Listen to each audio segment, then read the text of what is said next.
going to interview a patient, and I'd like to give you some thumbnail sketch of what Gestalt therapy stands for. Gestalt therapy is working on an equation: awareness equal present time equal reality. In contrast to depth psychology, we try to get hold of the obvious, of the surface, of the situation in which we find ourselves, and to develop the emerging Gestalt strictly on the I and thou, here and now basis. Any escape into the future or the past is examined as a likely resistance against the ongoing encounter. Modern man has alienated, given up so much of his potential that his ability to cope with his existence becomes badly impoverished. My aim is this: the patient should recover his lost potential. He should integrate the conflicting polarities, understand the difference between game playing, especially the playing of verbal games, on the one hand, and of genuine, authentic, confident behavior on the other. The civil war of inner conflicts weakens the efficiency and comfort of the patient, but every bit of integration will strengthen it. Now, in the safe emergency of the therapeutic situation, I repeat, in the safe emergency of the therapeutic situation, the patient begins to take risks and to transform his energies from manipulating the environment for support into developing greater self-support, that is, reliance on his own resources. This process is called maturation. Once the patient has learned to stand on his own feet, emotionally, intellectually, and economically, his need for therapy will collapse. He will wake up from the nightmare of his existence. The basic technique is this: not to explain things to the patient, but to provide the patient with opportunities to understand and to discover himself. For this purpose, I manipulate and frustrate the patient in such a way that he's confronting himself. In this process, he identifies with his lost potential, for instance, through assimilating his projections by acting out the alien parts of himself. Principally, I consider any interpretation to be a therapeutic mistake, as this would imply that the therapist understands the patient better than the patient himself. Takes away from the patient the chance of discovering himself by himself, and prevents him from finding out his own values and style. On the other hand, I disregard most of the content of what the patient says and concentrate most on the non-verbal level, as this is the only one which is less subject to self-deception than his verbal pseudo-self-expression. On the non-verbal level, the relevant Gestalt will always emerge and can be dealt with in the here and now.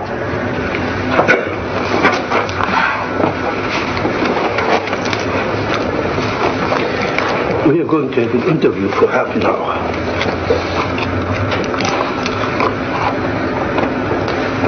Right away, I'm scared. You say you're scared, but you're smiling. I don't understand how one can be scared and smile at the same time. And I'm also suspicious of you. I think you understand very well. I think you know that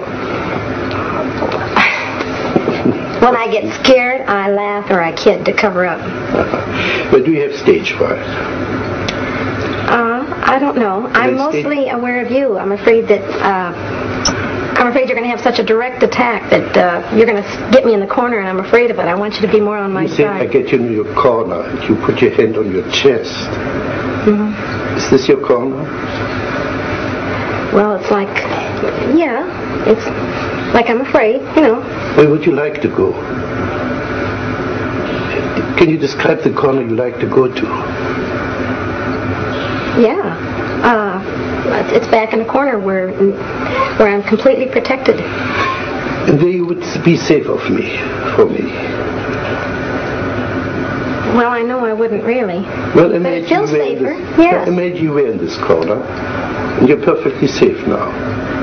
What would you do in that corner? I'd just sit. Just sit? Yes. How long would you sit? I don't know, but this is so funny as you're saying this. This reminds me of when I was a little girl. Every time I was afraid, I'd feel better sitting in a corner. Okay, you're panicky. Are you a little girl? Well, no, but it's the same feeling. Are you a little girl? This feeling reminds me of it. Are you a little girl? No. No, at last. How old are you? 30. Then you're not a little girl. No. Okay. So you're a 30-year-old girl who's afraid of a guy like me.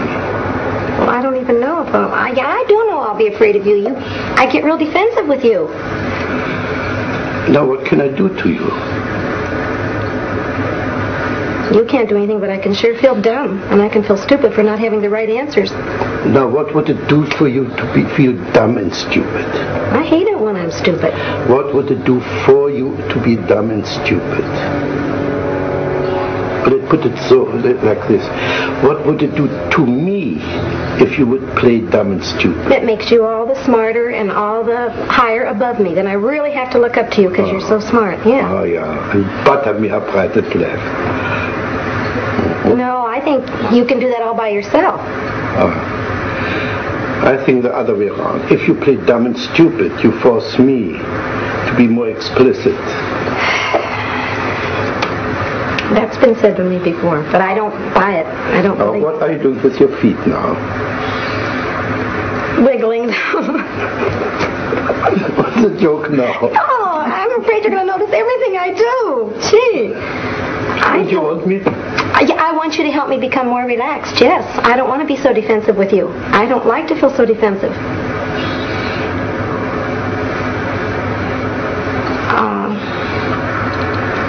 You're acting like you're treating me as if I'm stronger than I am, and I want you to protect me more and be nicer to me.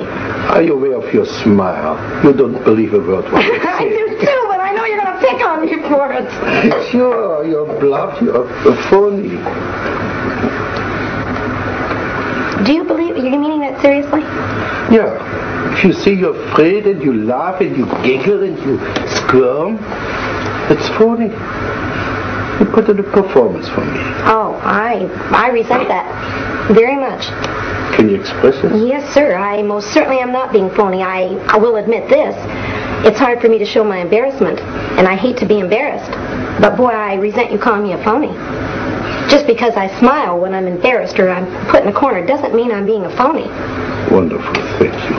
You didn't smile for the last minute. Well, I'm mad at you. That's right. You didn't have to cover up your anger with your smile.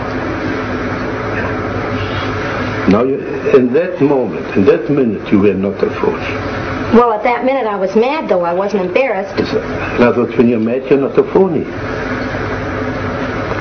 I still resent that. I'm not a phony when I'm nervous. Again. I want to get mad at you. You know what I'd like to do? I want you on my level, so I can pick on you just as much as you're picking on me. Okay, pick on me.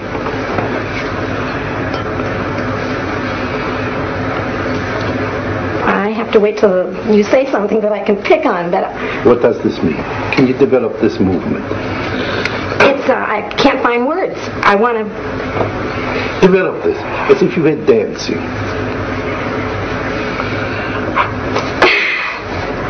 I want to start all over again with you. Okay, let's start all over. I know a corner I'd like to put you on. I'd like to ask you a question, and because I have a feeling you don't like me right off the bat, and I want to know if you do.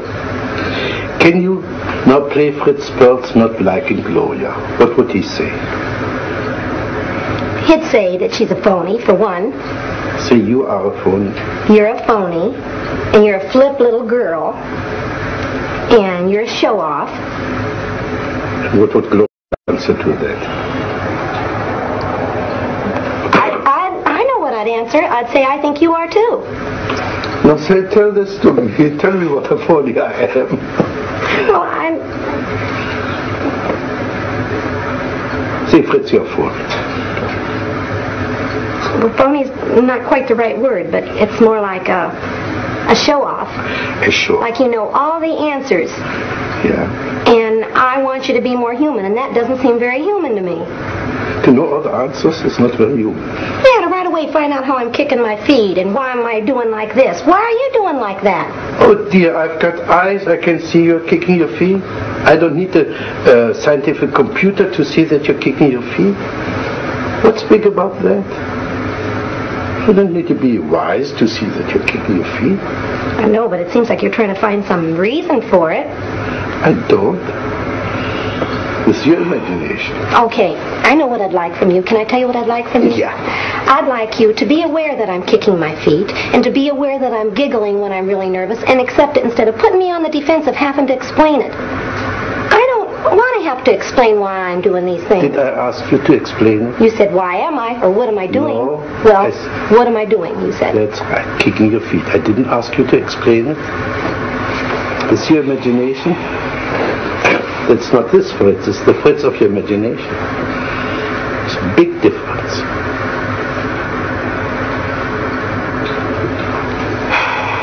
Now do this again. Again. How do you feel now? I don't know. Playing stupid.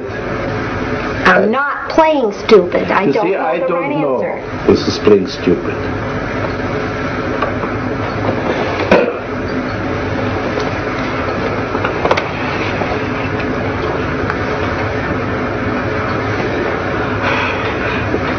You did something with your hair there. Is by any chance something in my hair what you object to? No. No. Okay. No, but your hair and your features go along with the feeling I had about you earlier. I had a feeling I could be afraid of you. And you're the type of person that seems like you demand so much respect, and so you're... Please play Fritz. I demand so much respect. Play this Fritz you just saw. Well, you know how smart I am. I know more about psychology than you do, Gloria. So anything I say, of course, is right. Can you say the same as Glória? Something similar as Glória? But the same act as Glória. I demand respect because... I don't know. You don't No, I don't. I identify it with my father, but not me. I don't feel I demand respect. You don't demand respect. No. Sure. As a matter of fact, I'd like more. I'd like you to respect me more. Now you see, so you demand respect. All right, yes. Yes, as a matter of fact, if I could demand respect from you, I would. But do it. Who's preventing you except yourself? Because I feel if I get myself out on the corner, you're going to let me just drown. You're not going to help me one bit, and I know that I can't quite come up to standards with you. What should I do when you're in the corner? Encourage me to come out. You don't have enough courage to come out by yourself. You need somebody pull little damsel in distress out of a corner. Yes. So anytime you want somebody to pay attention to you, call into a corner and wait till the rescuer comes. Yes, that's exactly what I'd like. And this is what I call phony. Pardon me? This is what I call phony. Why is it phony? I'm admitting to you what I am. How is that a phony? That is a phony because it's a trick, it's a gimmick to crawl into a corner and wait there till somebody comes to your rescue. I'm admitting it. I know what I'm doing. I'm not being phony. I'm not pretending I'm so brave.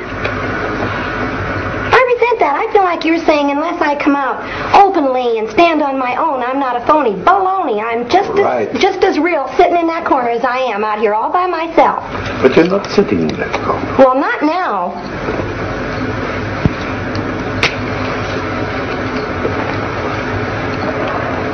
And besides that, it's like passing judgment when you call me phony. I just hate that anyway. Now we're getting somewhere. call anybody phony who puts on an act. And if you like somebody and you want to meet this person, to go to this person, tell him, I would like to meet you, I would call not phony. But if you coyishly go into that corner, waiting to be rescued, this I call phony. This I call phony. And I still think you're judgmental. You know what I have a feeling? You've never felt this way in your life. You feel so secure that you don't have to feel. Anybody that does something like this, you're going to pass judgment on their being a phony. Well, I resent it. Good. Now play Fritz passing judgment. You are. You're sitting up there in your Play big old Fritz. chair. I am Fritz. I pass judgment. Pass judgment on me now. I don't feel close to you at all, Dr. Perls. I feel that's phony. I feel like you're playing one big game. Right. Sure, we're playing games, but in spite of the games, I think I've touched you now and then. I think I hurt you when I called you a phony. Well, of course you did. And I think I hit a bullseye. That's why you feel hurt. I don't know. All I know is when I feel the way I feel with you right now, it's like you don't have feeling. Fine. Now, exaggerate this. What you just did. That's it. Now, talk to me like this. I can't. I want to laugh. I'd like you to be younger than me so I could really scold you. How old must I be? My age, 30. Good, I'm 30 now. Imagine I'm 30. And now you're scolding. Okay, don't be so cocksure yourself. Don't think you're so doggone smart. Don't act so proud because you've never been in the corner. I think you can be just as big a phony, parading around like you're so damn smart and you know all the answers as much as me sitting in my corner. Oh, and I like the feeling of you being younger. Yeah. I'd like to embarrass you. Yeah. Embarrass me. Well, Tell me what you wouldn't get embarrassed. You seem unaffected. Tell me, embarrass me. Tell me how old, how ugly I am. You don't look old and ugly, you look distinguished. And that's all the more on your side. If you look so distinguished, then, see, that's more on your side, too. Well, Glória, can we say one thing? We had quite a good fight. No, I know. No. I don't think you're fighting with me. But I felt you came out quite a bit. Well, I'm mad at you. Wonderful. But you seem so detached. You don't even seem to care that I'm mad at you. I feel like you're not recognizing me at all, Dr. Perls. Not a bit. This is quite true. Our contact is much too superficial to be involved in caring. I care for you as far as, let's see, you're right now my client. I care for you as far as I like to, like an artist, bring something out which is hidden in you. This is as far as I care.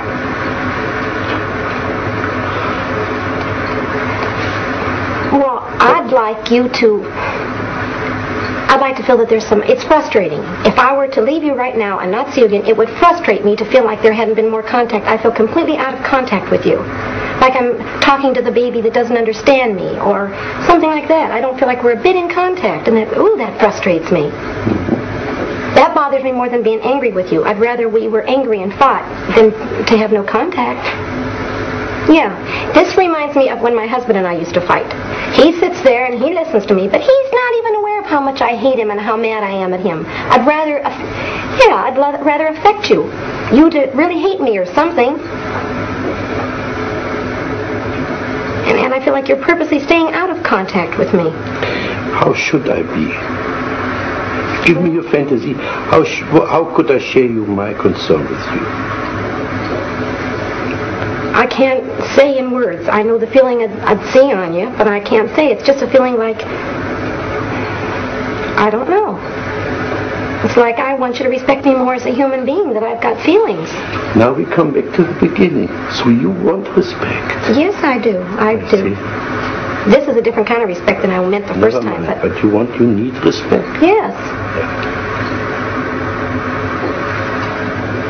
I respect you so much as a human being that I refuse to accept the phony part of yourself and address myself to the genuine part. Right now, the last few minutes, you were wonderfully genuine. You were not playing anymore. I could see you were really hurting.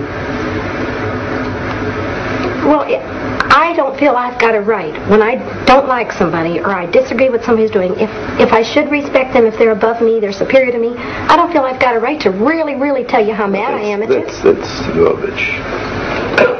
You're not jacketing. You're getting back into your safe corner. Well, that's the way it feels. That's what the safe corner feels like to me.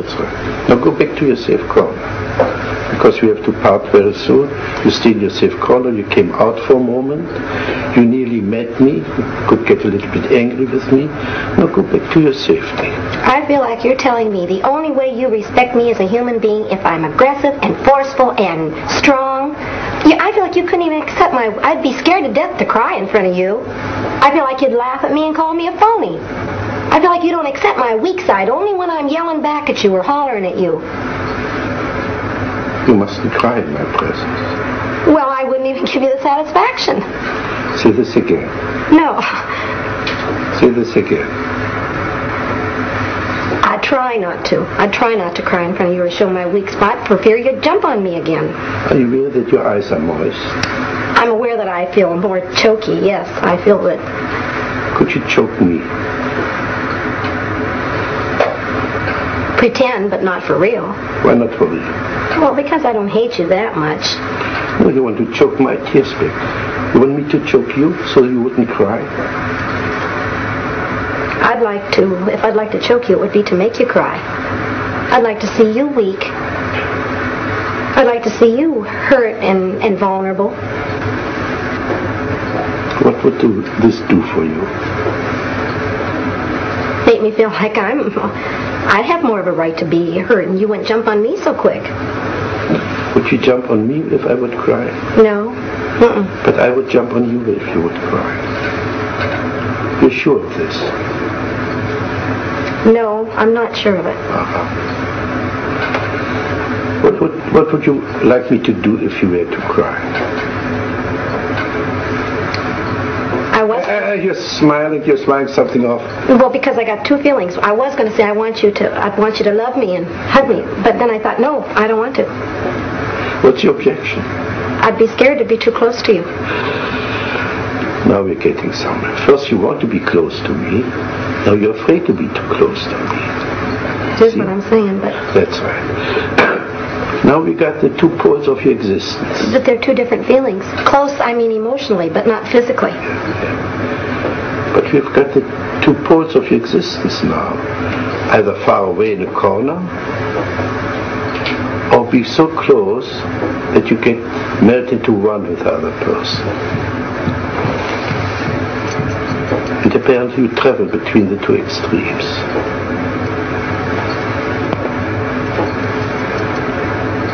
I do. You know what I'm thinking? When I am really hurt and really upset about something, and I want someone to love me, like my girlfriend will do it a lot, and she'll come up to hug me, I don't want it. Exactly. See? That's what I'm talking about. You cannot sustain contact. Okay, this is garbage. What are you afraid if you were too close to your girlfriend, if you let her hug you? The only thing I'm aware of is, like when I perspire, it embarrasses me that she'd feel how wet I am, and that she'd hold my body up close, and I don't know. Are you aware of your facial expression, kind of disgust? Yes. Yes, I am. Do this more, please. Again. It's icky. Again. It's just icky. I can just feel what it is. I don't like it. Can you say this to me, Fritz? You're icky.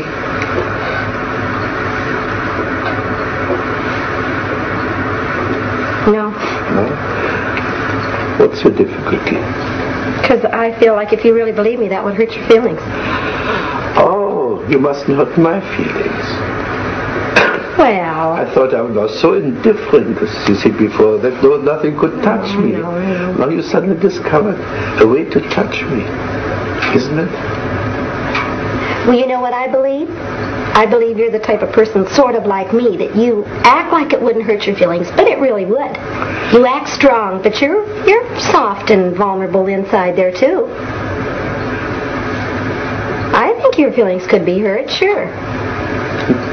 But I don't think you'd show it very easy. What would I do? How would I conceal my feelings? By turning it back on me? By saying, now, what did you get from that, Glória?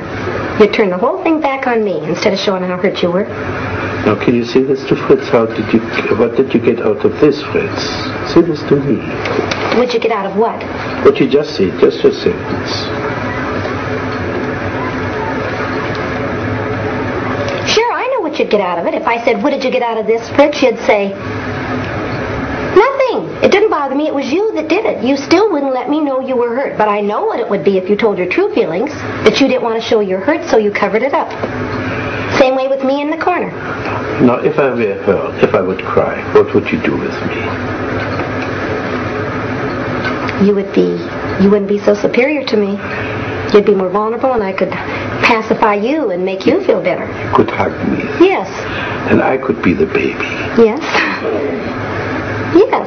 I'd like that. You'd feel more on my level. I wouldn't have to feel so dumb with you. And the other way around, you would have to be my baby. If you would cry, you would like to play the baby and be comforted and hugged and poor thing. Well, I'd like that too. But I tell you something, Glória. I think we came to a nice closure. I think we came to a little bit of understanding. I think we finished this situation now, right? All right.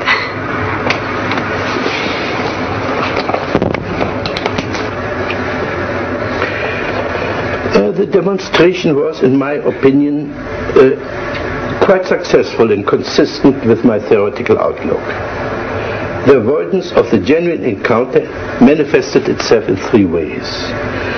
The patient was first taking control by putting on a smiling, sophisticated, phony mask of oscillating between a pretense of being frightened and yet at the same time having me figured out, thus being or believing to be fully in control of the situation.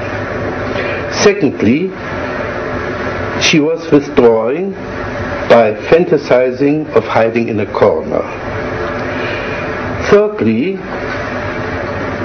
she was blocking the real encounter of melting through crying, which then would have been the real emotional meaning of this meeting. The patient was capable of identifying herself with several fantasies she had projected onto me. This was especially evident with regard to her initial denial for a need to be respected. The need for environmental support started to come out besides her need to get respected. It was verbalized in a wish to be cared for, rescued from the corner, and so on. I broke off the session when the first tears began to appear.